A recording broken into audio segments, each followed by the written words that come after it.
नमस्कार भक्तजनों, आज हम सुनेंगे मंगलवार व्रत की कथा। मंगलवार को हनुमान जी का व्रत किया जाता है और उन्हीं की पूजा की जाती है। आइए अब हम सुनते हैं मंगलवार व्रत की कथा। एक सेठ था और उसके दो बहुएं थी। बहुएं मंगलवार का व्रत करती और हनुमान जी के तेल चढ़ाकर चूरमे का भोग लगाती, परंतु सेठ कंजूस स्वभाव का था। उसे यह सब पसंद नहीं आता। वह बहुओं से नाखुश रहता और खाने पीने को भी पूरा नहीं देता। बहुएं दिन भर घर का काम करती, जो मिलता वह खा लेती।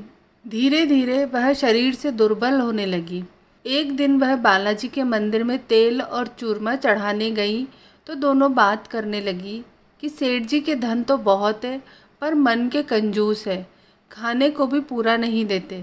तो बालाजी को उन पर दया आई और एक आकाशवाणी हुई कि देवियों, मैं तुम्हें एक गोटा देता हूँ, तुम उस पर बैठकर बोलना, चाल गोटा सालासर चाला, चाल गोटा मेहंदीपुर चाला, चाल गोटा स्वर्गलोक में चाला। तो यह गोटा तुमको स्वर्ग में ले जाएगा। वहाँ तुम्हें खूब धन दिखेगा, पर तुम लालच मत करना और जो खाने पीने का मिले भरपेट खा पीकर वापस आ जाना। दोनों ने देखा तो एक गोटा आ गया। उस पर बैठी और बोली, चाल गोटा सालासर चाला, चाल गोटा मेहंदीपुर चाला, चाल गोटा स्वर्गलोक में चाला। तो वह घूमती घूमती स्वर्ग में जा पहुंची। देखा तो आकाशवाणी सही है। दोनों ने खूब भरपेट खाया, कुछ भी सामान के हाथ नहीं लगाया और फिर से गोटे पर बैठकर मंदिर में आ उतरी और घर को चली गई। अब बालाजी की कृपा से बहुओं की मौज होने लगी। बहुएं तो खाती पीती मस्त रहती और शरीर से भी अच्छी रहने लगी। एक दिन सेठ जी मन में विचार करने लगे कि मैं तो इनको खाने पीने को भी पूरा नहीं देता हूँ और यह दोनों इतनी मस्त कैसे रहने लगी, पता लगाना होगा। एक दिन बहुएं मंदिर गई तो सेठ जी भी छिपते छिपाते बहुओं के पीछे चल दिए।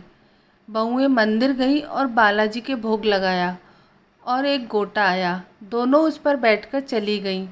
सेठ जी सब देखते रहे।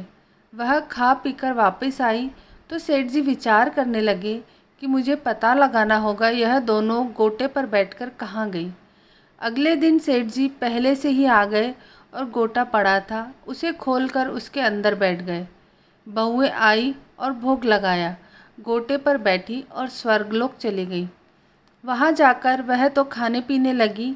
इधर सेठ जी धीरे से निकले तो आश्चर्य करने लगे कि यहाँ तो बहुत से हीरे मोती हैं। वह तो फटाफट धन इकट्ठा करके फिर से गोटे में जा बैठे।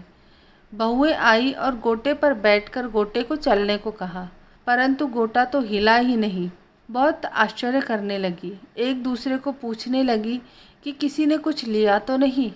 दोनों ही मना करने लगी। तब उतरकर उन्होंने इधर उधर देखा, कुछ नज़र नहीं आया।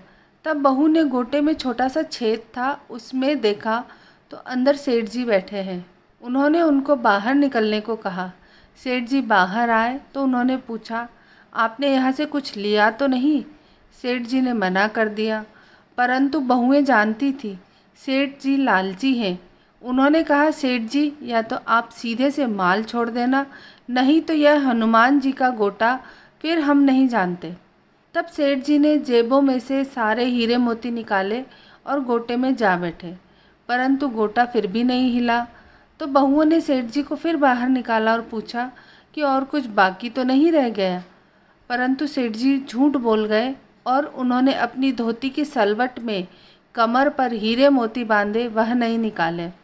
तब बालाजी ने क्रोध करके गोटा उठाया और उनको दे मारा। गोटा जैसे ही फिर से उठा, सेठ जी ने बहुओं से क्षमा मांगी।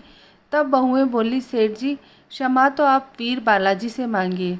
तब सेठ जी ने अपनी गलती की क्षमा मांगी और सारा धन वहीं छोड़कर गोटे पर जाकर बैठ गए। बहुएं ने गोटे को चलने को कहा तो गोटा चलकर मंदिर में पहुंचा।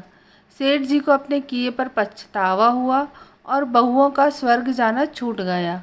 हनुमान जी की कृपा से सेठ जी भी हनुमान भक्त होकर भगवत धाम को गए और बहुएं भी सुख के साथ जीवन व्यतीत करने लगी। तो दोस्तों, ये थी वीर बालाजी की एक अद्भुत कथा। अगर आपको हमारी ये कथा अच्छी लगे तो इस वीडियो को लाइक करिएगा। इसे आप अपने परिवार और मित्रजनों के साथ शेयर भी करिएगा। हमें नीचे कमेंट्स करके ज़रूर बताइएगा कि आपको हमारी कथाएं कैसी लग रही हैं और हमारे चैनल को सब्सक्राइब ज़रूर करिएगा। धन्यवाद। आइए अब हम सुनते हैं विनायक जी की कथा। एक गांव में एक भाई और बहन रहते थे। बहन बहुत ही सत्यवती थी। वह हमेशा धर्म पर चलती और कभी भी पराये पुरुष का चेहरा देखना तो दूर की बात, वह तो किसी पराये पुरुष की बात भी नहीं सुनती थी। एक बार गांव में कथावाचक आए। बहन भी उसकी कथा सुनने के लिए गई, परंतु जैसे ही गणेश जी महाराज की कथा शुरू हुई वह कपड़े झाड़कर उठ गई। 2-3 दिन से रोजाना गणेश जी का प्रसंग आता, वह ऐसे ही कपड़े झाड़कर उठ जाती। यह देखकर गणेश जी को गुस्सा आया और उसके शरीर में कोढ़ जड़ने लगा। जब उसके भाई को यह पता चला तो उसने ज्योतिष से पूछवाया। तब ज्योतिष ने बताया कि तुम्हारी बहन ने गणेश जी की बात का अपमान किया है, इसलिए तुम्हारी बहन की ऐसी दशा हुई। 4 दिन बाद गणेश जी के मंदिर पर कलश चढ़ने वाला है। यदि तुम अपनी बहन को तेल के बोरे में बांधकर अपनी पीठ पर ले जाना, परंतु तुम्हारे पीछे पीछे गांव के लोग तुम्हारी और तुम्हारी बहन की बुराई करते रहेंगे और जैसे जैसे बोरे में से तेल झड़ता रहेगा वैसे वैसे तुम्हारी बहन का कोढ़ झड़ता रहेगा। तुम्हारी बहन पहले जैसी हो जाएगी। हे गणेश जी महाराज, उस बहन की जैसी दशा की वैसी किसी की भी मत करना। सभी भक्तों पर अपनी कृपा बनाए रखना। तो दोस्तों, ये थी छोटी सी विनायक जी की कथा। अगर आपको हमारी ये कथा अच्छी लगे तो इस वीडियो को लाइक करिएगा, इसे अपने परिवार और मित्रों के साथ शेयर करिएगा और हमें नीचे कमेंट्स करके बताइएगा कि आपको हमारी कथा कैसी लग रही है। हमारे चैनल को सब्सक्राइब ज़रूर करिएगा। धन्यवाद।